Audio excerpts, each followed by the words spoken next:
Mike Tyson ve Jake Paul. Son günlerde bu ikilinin maçı herkesin dilindeydi. Sosyal medyada gündem olmuş, yorumlar havada uçuşuyordu.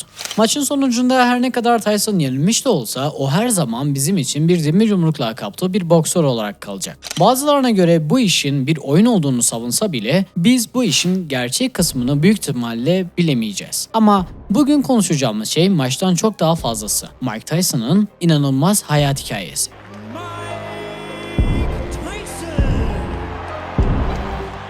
Bu isim sadece ringde bir efsane değil, zorlu bir çocukluk, hızlı bir yükseliş, dramatik düşüşler ve yeniden doğuşlarla dolu bir yaşam yolculuğu. Hazır olun, çünkü çayınızı ya da kahvenizi alın ve bu olağanüstü hikayeyi keşfetmek için arkanıza yaslanın.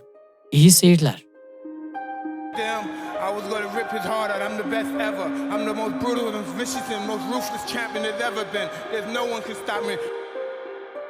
Mike Tyson ya da tam adıyla Michael Gerard Tyson.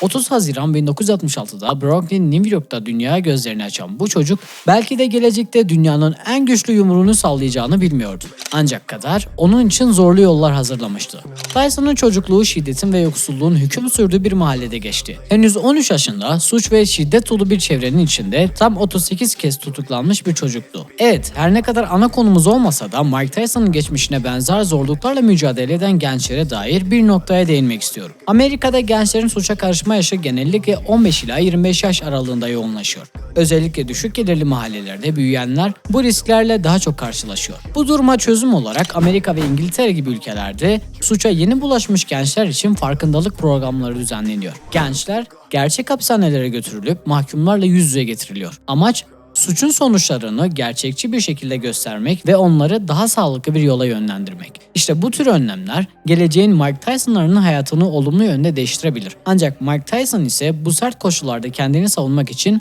kavga etmeyi öğrenmesine neden olmuştu.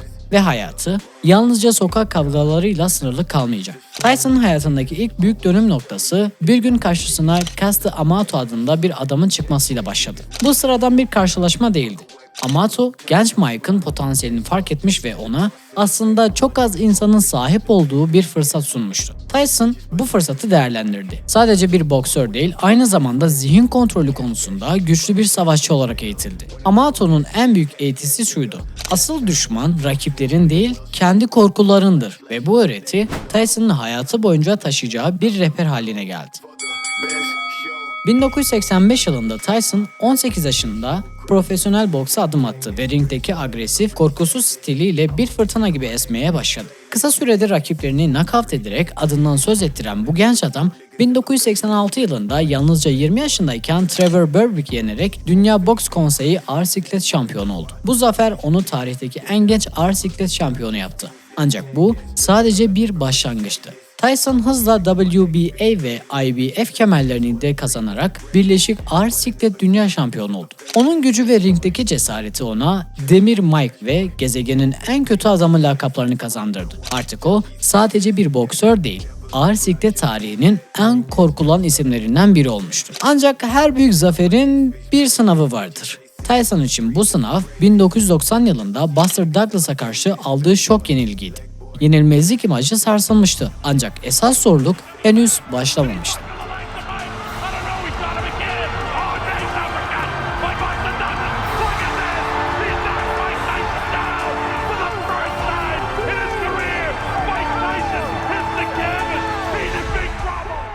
...1992'de Desiree Washington'da cinsel saldırı suçlamasıyla yargılandı ve 6 yıl hapis cezası aldı.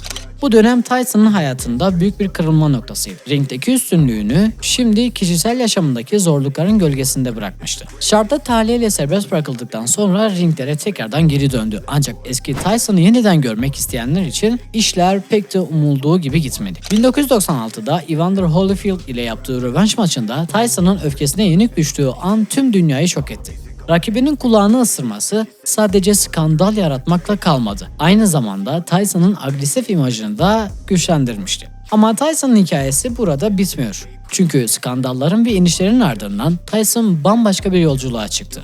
Hollywood'a adım atan Tyson özellikle Felekten Bir Gece filmindeki rolüyle yeniden popülerlik kazandı. Ayrıca Mike Tyson'ın güvercinlere karşı büyük bir ilgisi olduğunu biliyor muydunuz? Ve güvercinlerle asla bağını koparmamış. Taking on Tyson adlı bir programda güvercinlere olan sevgisini gösterdi. Bir boksörün güvercin sevgisi mi diyorsunuz? Ama bu Tyson'ın en insancıl yanlarından biri. Ancak bu defa mizahi bir yanını ortaya koyuyordu. İnsanlar onu yalnızca bir boksör değil, aynı zamanda kendisiyle dalga geçilebilen bir figür olduğunu da gösterdi. Tyson'ın son yıllardaki en büyük dönüşümlerden biri ise spiritüel yolculuğuydu. Meditasyon ve psikedelik deneyimler onun hayatına yeni bir perspektif kazandırdı. Özellikle kurbağa zehri olarak bilinen bir psikedelik bir madde deneyimi, Tyson'ın öfkesini kontrol etmeyi öğrenmesine ve içsel huzura ulaşmasına yardımcı olmuştu. Bu deneyim onun barışçıl bir yaşam sürmesinde önemli bir rol oynuyordu. Son olarak Tyson iş dünyasına da yöneldi ve tıbbi kenevir sektöründe Tyson Ranch adında bir marka kurdu. Bu girişim yalnızca finansal istikrar sağlamakla kalmadı. Aynı zamanda Tyson'ın daha sağlıklı ve dengeli bir yaşam tarzı benimsemesine olanak tanımıştı. Bugün Tyson eski agresif kimliğinden uzak, meditasyonla ilgilenen ve geçmişini geride bırakmış bir figür olarak karşımıza çıkıyor. Mike Tyson'ın hikayesi yalnızca bir boksörün hayatı değil, iniş çıkışlarla dolu bir insanlık hikayesi. Brooklyn sokaklarında başlayan bu yolculuk, ringdeki zaferleriyle, skandallarla ve en sonunda ruhsal bir dönüşümle tamamlanıyor. Tyson yalnızca spor dünyasında değil, hayatın kendisine de bir savaşçı olmanın ne demek olduğunu gösteriyor. Tyson, Jack Paul ile ringe çıktı, evet. Ama bu maç sadece iki rakibin karşılaşması değil, geçmişle geleceğin buluşması ve deneyimle cesaretin savaşı oldu. Peki sizce Jack gerçekten bu maçı kazandı mı yoksa denilenin aksine bir oyun muydu? Yorumlarda görüşlerinizi bizimle paylaşmayı unutmayın. Hep birlikte bu büyük maça tanıklık ettik. İzlediğiniz için teşekkür ederiz. Bir sonraki videolar için videoyu beğenip ve kanalımıza abone olmayı unutmayın. Bir sonraki videoda görüşmek üzere. Hoşçakalın.